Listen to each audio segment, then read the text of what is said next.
Sobriedade e Paz. É com alegria que iniciamos e recebemos você e pedimos licença para entrar na sua casa nesse programa Sobriedade Sim, um programa da Pastoral da Sobriedade. Hoje e sempre conosco, nosso bispo assessor, Dom Irineu Danilon. Alegria!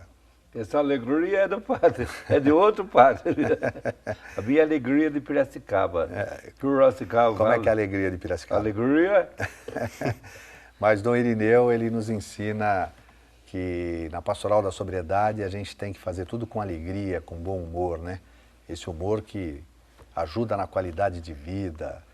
A pessoa bem-humorada, ela contagia as pessoas. E o Dom Irineu é uma pessoa que esbanja, distribui bom humor, com muita graça e, acima de tudo, com muita cultura, né, e espiritualidade. Hoje conosco temos a alegria de receber aqui no programa o Renato Alves, que ele está respondendo pela coordenação Oeste 1 em Campo Grande, Mato Grosso do Sul. Que alegria tê-lo aqui. Tudo bem, Renato? Minha. Tudo bem. Que Alegria bom. minha de estar aqui participando desse programa, né? Que bom. Junto com o Dom Irineu, com você. A Pastoral da Sobriedade, ela está em todo o Brasil, né? E sempre que possível a gente gosta de receber pessoas que trazem um pouco do seu testemunho, do seu depoimento, falando um pouco do trabalho, como é que a pastoral se desenvolve nesse Brasilzão de meu Deus. E hoje o Renato ele veio falar um pouco, primeiro, da sua vida, né, do seu depoimento, falar um pouco de como é que foi a sua história de vida, ele que foi usuário de drogas durante 15 anos, né, e graças a Deus está sóbrio hoje, encontrou na Pastoral da Sobriedade uma motivação para seguir em frente com felicidade, em sobriedade. Fala um pouquinho disso, como é que foi rapidamente essa tua passagem pelo mundo das drogas e esse seu despertar para a sobriedade? Né? Então, foi assim, né? Graças a Deus eu levanto e louvo a Deus todos os dias, né? Por Ele ter me resgatado, né? Do mundo onde eu estava, de ser aquele excluído que tantos outros não amam. E eu tive, durante esses quase 15 anos, foram entre 14 e 15 anos, né? Eu tive uma família eu fui um filho bem criado, né? Estudei em escolas boas, só que pela minha curiosidade, né, de querer fazer o errado, de estar indo a convite de amigos, de estar experimentando uma bebida aqui, um cigarrinho ali, acabei entrando nas drogas. Com né? que idade? Eu tinha 14 anos de idade. E já entrei nas drogas juntamente com álcool, com cigarro, usei todos os tipos de drogas que lá na nossa região tem muito, é a pasta base da cocaína, né? Então eu era mais viciado na pasta base da cocaína juntamente com a maconha. Então tive passagem por outras drogas, LSD, o êxtase, né? Então foram 14 anos assim que eu fiz, não só eu sofrer, porque a gente quando está na dependência da droga a gente fica totalmente cego, surdo, mas a família que sofre, né? Então eu como tive uma boa criação de meus pais, então eu olhava assim às vezes minha mãe, ela chorando muito, né, lutando muito por mim, sempre, Renato, olha, de 1001 sai da droga, Renato, quando você vai erguer a cabeça? E eu fui achando que tudo era uma bobeira minha, que eu parava quando eu queria, que eu ia até certo ponto, que fulano, ele estava assim porque ele era responsável por aquilo, que eu não. Então eu fui me enganando durante esse tempo todo.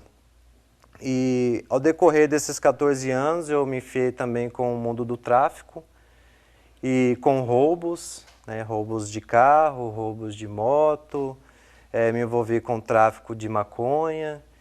Então assim fui conhecendo o mundo da criminalidade para poder sustentar o meu vício. Saí de casa, fui morar sozinho com uma pessoa junto com as irmãs e a partir daí eu fui me aprofundando cada vez mais neste mundo, até que chegou um ponto que o cerco começou a se fechar para o meu lado. E nesse período, assim, apesar da tua mãe dar os conselhos, você perceber muitas vezes o sofrimento, isso por si só não te comovia? Não, não me comovia. Eu achava que era uma bobeira da minha mãe, porque ela, como vivia muito na igreja, então achava que tudo aquilo ali era um fanatismo, né, que um dia eu ia parar, que eu achava que era, né? Então eu não dava ouvidos, né, mas no fundo eu sempre fui muito crente a Deus. Eu tive meu batismo, minha confirmação, crisma, e eu sempre fui muito crente. Todas as vezes que eu aprontava na rua, que quando eu conseguia dormir, eu pensava, né, quando que Deus vai me tirar dessa? Eu acreditava que Deus ia me tirar, no fundo eu acreditava, só que eu não tinha aquela força interior dentro de mim. E minha mãe, ela sempre rezou muito por mim, sempre buscou muito. Sou de família muito religiosas, e meus familiares, né, então todos sempre lutaram por mim dentro da igreja, orando, intercedendo, né. Minha mãe chegava ao ponto de fazer 4 rosários ao dia, muitas vezes trancada dentro do banheiro, porque fora eu estava roubando a casa, estava brigando, né, estava agredindo com palavras. Né? Então, assim, a família sofreu muito, mas eu nunca dei muito ouvidos a ela. Dom Irineu, ele falou uma coisa, e eu já ouvi isso muitas vezes de pessoas que são usuárias de droga. Falam, um dia Deus me tira, né, dessa, Deus me livra dessa. Mas não é bem assim, né? É claro que Deus quer tirá-lo, mas quem é que deve dar o passo?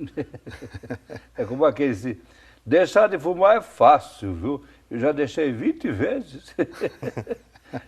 Então, assim, é fácil, dê logo esse passo, que está tão prejudicial para a sua saúde, para o seu relacionamento, mas a pessoa, você diz a palavra assim, vai se enganando, né? Vai se enganando. E isso se a verdade nos liberta, a mentira nos aprisiona. E quando a gente assumiu a prática de se enganar a si mesmo, usa máscaras, não acredita naquilo que fala, e os outros também passam a não acreditar na gente, isso que é o pior, né?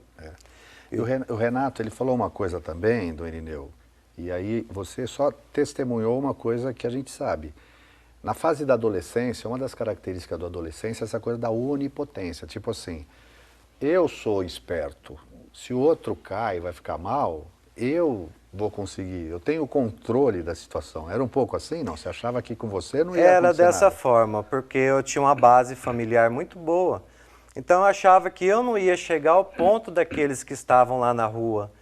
E eu achava que nunca ia acontecer aquilo para mim. O dia que eu estava numa rodoviária velha, só de chinelo, com os pés todo machucado, só com a roupa, só com o short, uma blusa velha, tentando querer roubar alguém ou enganar alguém, onde eu comecei até a refletir, falei, o que eu estou fazendo da minha vida? Então, daqui a pouco, vamos criar um suspense, nesse dia que ele estava na rodoviária, só com o chinelo do corpo, né? O que aconteceu? Daqui a pouquinho ele volta a falar um pouco dessa sua história. Até já.